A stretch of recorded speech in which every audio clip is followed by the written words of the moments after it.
some of the essence of what we read today in the Scripture. It's a moment in which Jesus is troubled. In fact, right before the Scripture that Tim read, Herod is known. The Pharisees introduce the idea that Herod is coming to kill Jesus. We understand this deep movement in the Gospel of Luke. In the Gospel of Luke, in chapter 9, actually Jesus, it says, turns his face toward Jerusalem, and the entire narrative switches. It changes. Just as we move into this spirit and in this context and season of Lent, so Jesus moves into this way, sort of this march toward Jerusalem, in which he deeply understands, and it's unfair to say that all prophets are killed or were killed in Jerusalem. That's not the case. But for him, very much in that moment, to move toward Jerusalem was to move toward his death. He understood this. Whether it was God's cup of poison or the simple fact that Rome was occupying this small little territory, that in this occupation there were all kinds of disagreements among the Jewish community there. Some were zealots. The zealots, of course, wanted to take up arms and fight. They wanted to arm Israel and begin to hold Jerusalem. And in fact, that would happen just 30 years later in what's known as the Roman-Jewish Wars. Rome would, of course, destroy and utterly lay to waste the city of Jerusalem. That's why we have what's left of the Western Wall, the Wailing Wall. The only wall left from what was known as Herod's Temple. Okay, Herod helped rebuild it. The Zealots were there. Outside of the Zealots, there were also the Pharisees, who we know well. Another Jewish group was the Sadducees. Some of you may remember that from Sunday school. They did not believe in the resurrection because they were Sadducee. There were all kinds of Jewish sects and understandings and interpretations of what was happening in that day. There were the Essenes. The Essenes were a community from which John the Baptist came.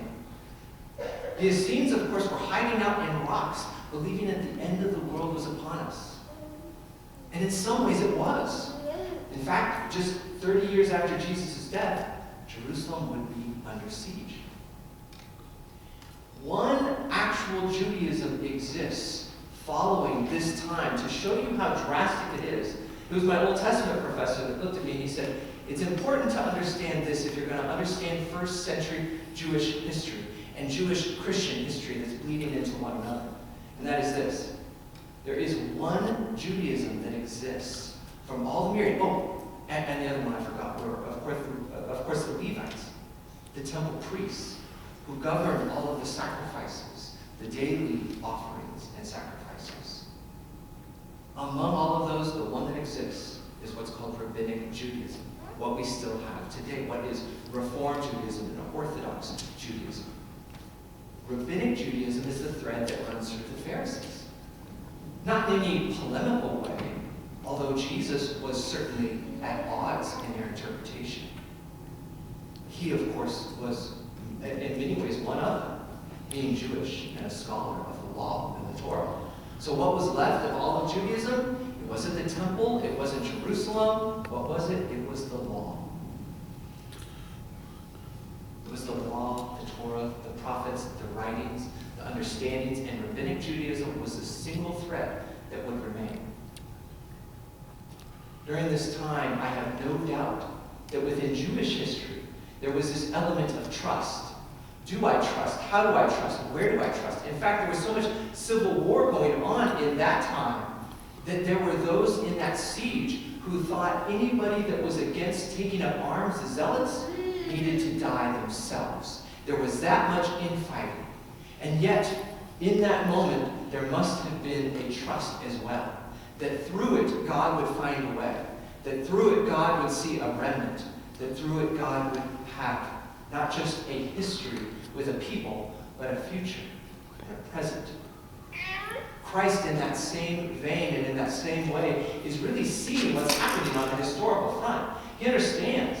He's all kinds of dealing with it. Well, whose coin is this? Is this Herod's? Is this Caesar's? And Jesus says, render unto Caesar what is Caesar's, and to the Lord's what is the Lord's. He's always trying to weave a way into this pacifist sort of, do not take up arms. There's one time in the Gospel of Matthew where they said, right before the Last Supper, or right after the Last Supper, in Matthew, Peter looks at him and said, will one sword be enough in this foolhardy way?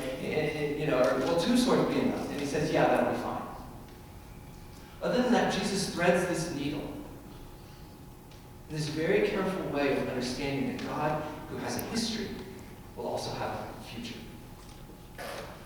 And in a personal way, Christ takes that on, both in the song that David sang, and also as he's facing this death threat. Herod wants you to die, the Pharisees say. He doesn't know whether to trust the Pharisees at that moment or not. I have no doubt in his dark times that he may have spoken of the prophet Jeremiah, who says, I know the plans I have for you. Plans to prosper you and not to harm you. Plans to give you hope and a future. You don't quite see what the way will look like. You don't quite see where it is that we're going. You don't quite see exactly where this is going to end. But I'm asking you to trust me in the process. That I have a desire to prosper you, not to harm you. Plans for a hope and a future. Jesus had these things to hold on to in the middle of the night. I think we do too.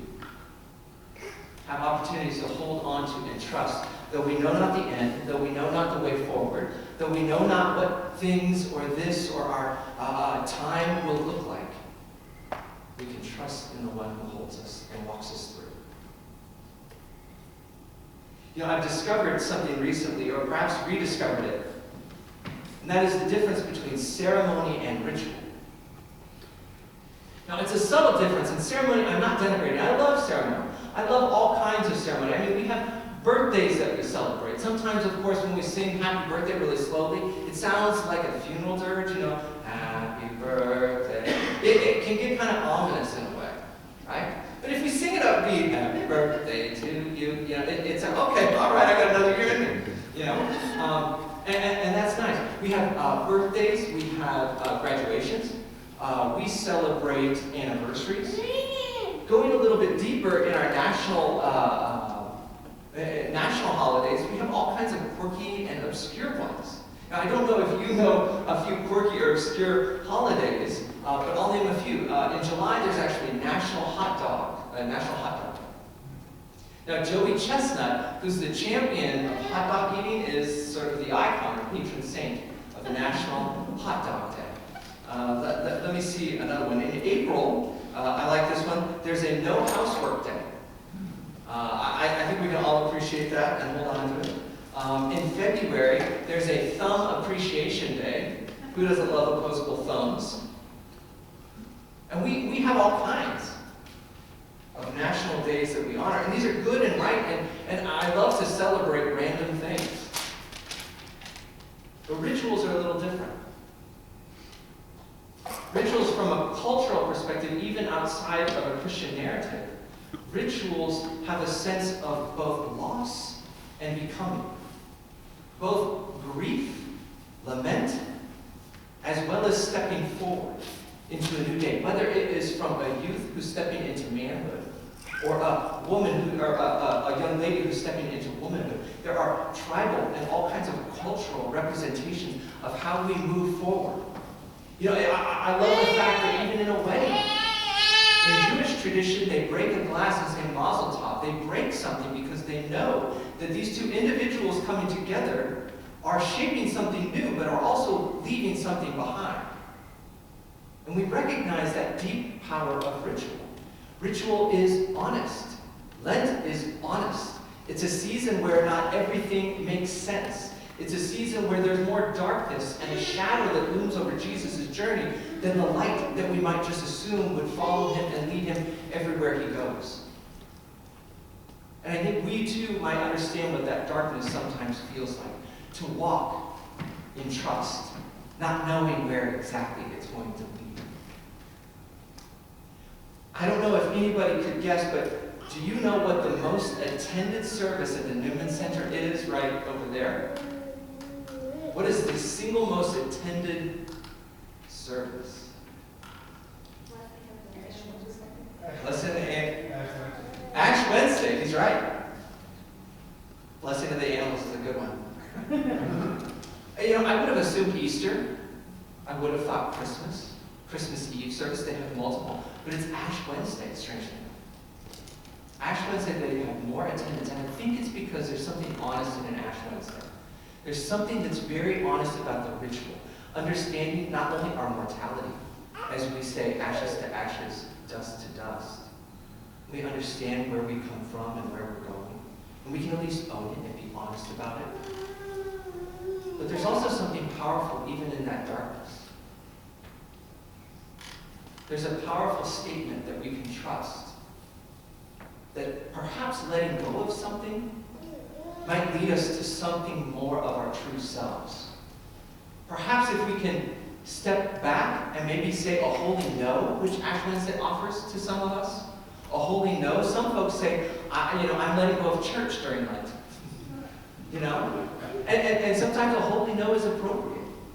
Because in our culture, we're always running and working and task-oriented. How many of you guys have a list for whatever happens after you get home from this church service?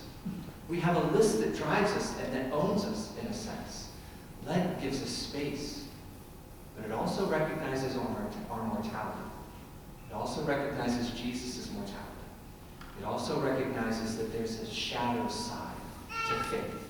Yes, there is Easter, but there is also a Lent. Yes, there is a resurrection and a hope. There is also suffering. There is also doubt.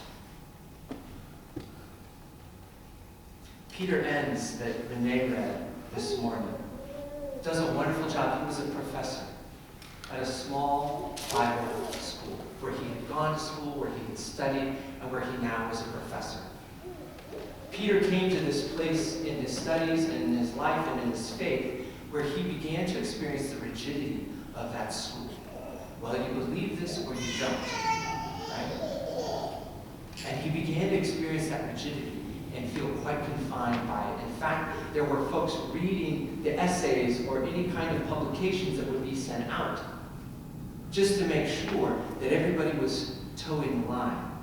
Peter, after years, 3 years, he said, just couldn't stand it, and so he left. And he began a dark journey. What do I believe? Outside of the confines of belief and proper understanding, what do I deeply understand or believe or not?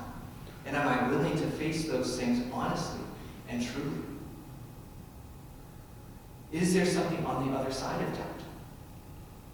Or do I just get lost in it? Is there something on the other side of Lent or darkness or a time in our lives where we don't know what comes next?